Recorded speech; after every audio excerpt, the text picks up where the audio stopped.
Hi guys, it's Rachel and welcome back to my channel.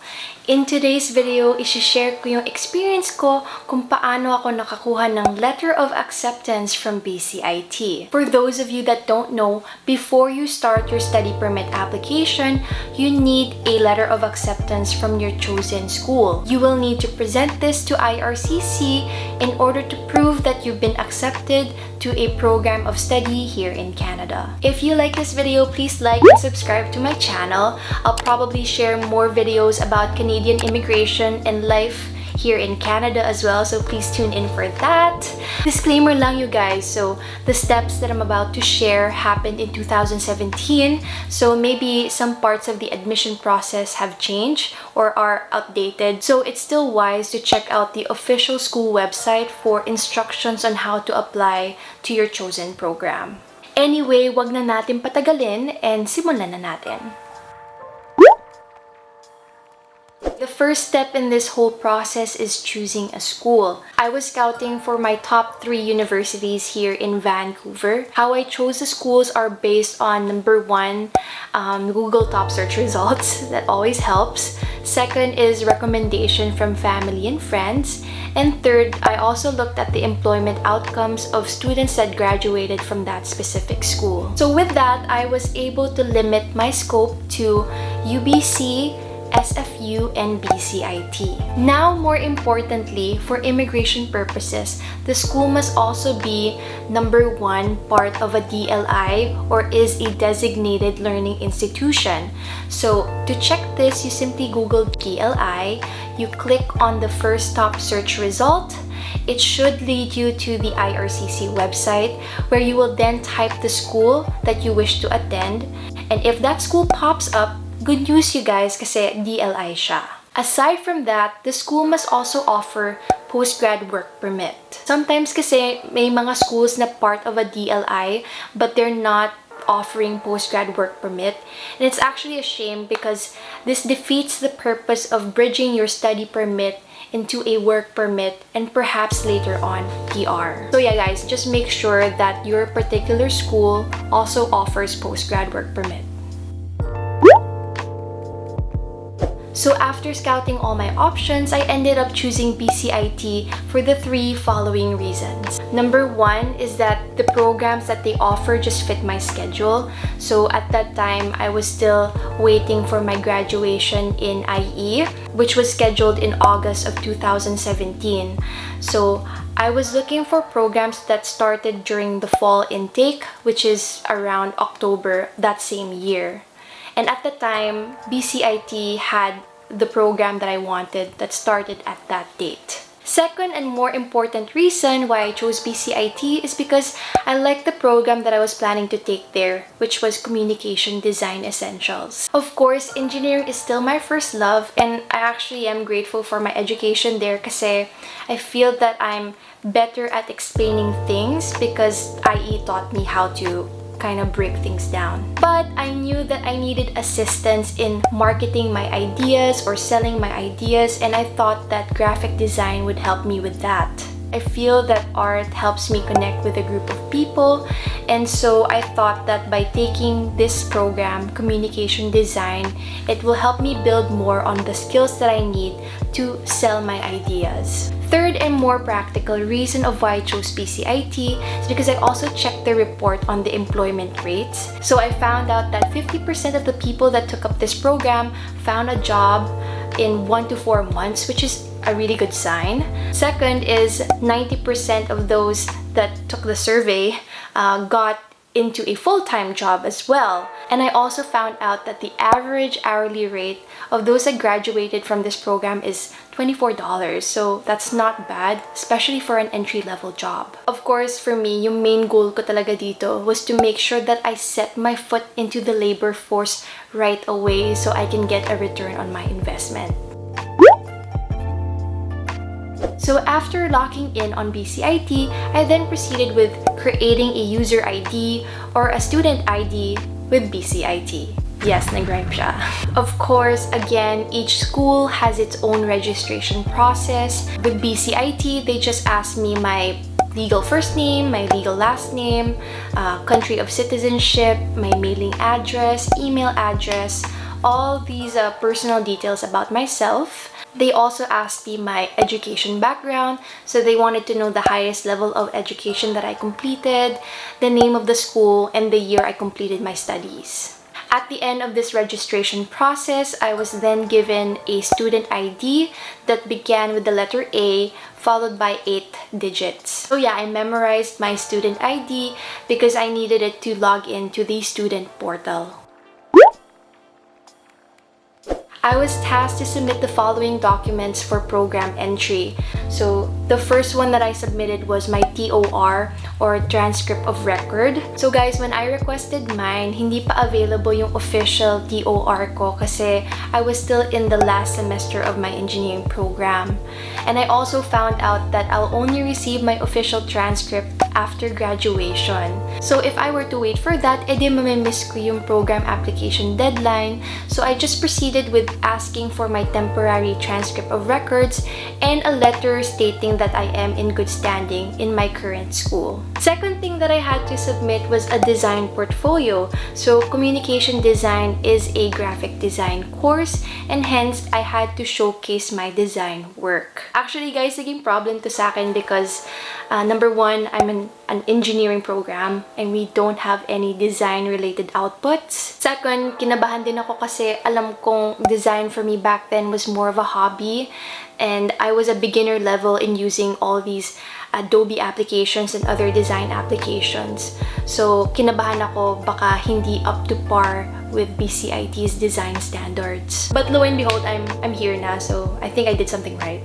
OMG! Babakita ko sa inyo guys yung portfolio ko. Huwag niyong pagtawanan, okay? Pero backline, gandang-ganda ako sa design ko. Like, super proud pa ako nun. Papakita ko rin sa inyo guys kasi I just want to show that you don't have to be an expert or a professional in design in order to qualify for this particular program. So, makikita nyo, most of my designs were from my travels. So, I did a lot of travel photography. Pero, actually, iPhone photography lang to. And then, kino-color grade ko siya with a theme in mind. Tapos, I also did a lot of apparel designs. So, back in IE, we had this class called Project Management and we were assigned to create an event. So, part of those funds went into t-shirts, banners, and bags that I've designed for this event. So, yeah, I think that it was a success. Okay, moving on. Sorry, I digress. The third and important document that I also had to submit along with my application was my IELTS test result form. This is very important for most schools that require you to submit proof of your English proficiency. So with that, I had to take my academics IELTS exam. Listening part of the exam was good. Like, the audio was really great. So, kinabahan din ako dun guys kasi nakaupo ako sa pinakalikod. So, I was worried na baka hindi ko marinig yung audio. But, you know, it worked out well. I guess my advice lang for the listening part of the exam is to pay really close attention to the question being asked followed by the audio. Reading part naman is very easy. Yeah, confident as if mataas naman yung score ko dun. But for me, reading is just a matter of comprehension. Most of the answers are found in the reading material. So, for the writing part, mahirap magbigayan ng advice kasi hindi ako magaling dito. So, apparently, I was so caught up in outlining my ideas na nakalimutan ko isulat yung mismong essay.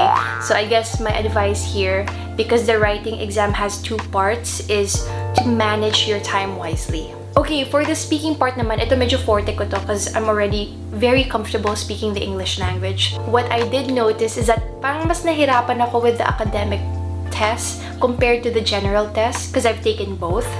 But baka natapat lang din ako sa mahirap na question. Sobrang pang Miss Universe yung question, you guys. Like, alalang-alala ko pa. And my question was, what is the correlation between environment and the advancement in technology? Also, take note that you do have a minute to write down your thoughts before speaking. And I guess the key to acing this part of the test is to speak with confidence, have a little eye contact, and also just use very simple words. More importantly, make sure to elaborate on your main points using supporting details. They really love details, you guys, so take note. So my score for the IELTS exam back then for the listening part was 7. For my reading, I also got a 7. Writing, not my best, I got a 6. And speaking, I got an 8. So my overall band score at that time was 7, and that was enough to qualify for program entry with BCIT.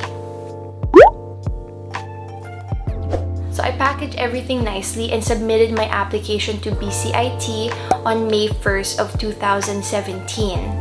A couple weeks later, I think May 18, I had an interview with the program head. The interview went really well. They just asked me basic information about myself, like my name, where I'm from, and then what I studied in the Philippines. And then they also asked me why I shifted from engineering to studying communication design, and then I just answered accordingly. They also asked me why I wanted to study in Canada in particular, and I said that I wanted to broaden my work opportunities, and I feel that getting a foreign education would help me with that.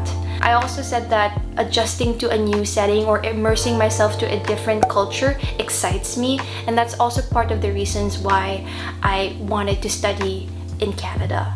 Anyway, a week after my interview, on May 24, I received news of my conditional acceptance to the program. To secure my spot, I paid a non-refundable commitment fee of 1,000 Canadian dollars, and inasikaso ko yun right away.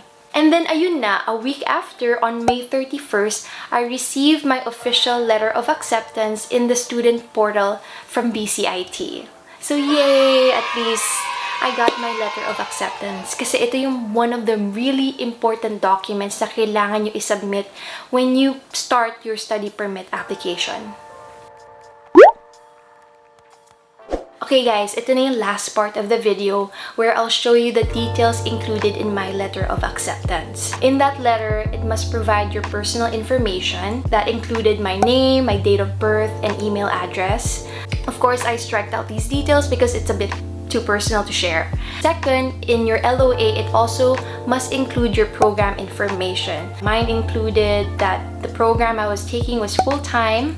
And of course, guys, take note, if you want to qualify for postgrad work permit, your chosen program must be full-time for at least 8 months or more, but to be safe, at least 1 year. It also included the type of credentials, so mine was a certificate, and it also included my student number, my DLI number, and my program of study, which was Communication Design Essentials. It also showed the program length with the start and end date. So mine started in October 2017 and ended the same month of the following year.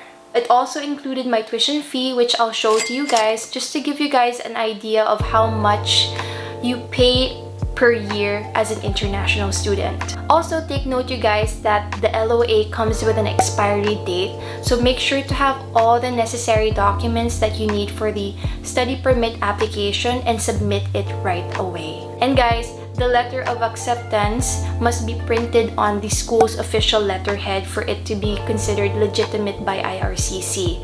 So yeah, take note of that. Anyway, you guys, medyo napatagal na yung usapan, but hopefully nakatulong ito in breaking all the necessary information that you will need in order to get your LOA or letter of acceptance from your chosen school. Maraming salamat for watching. I hope that you're all safe, and I'll see you in the next video. Cheers!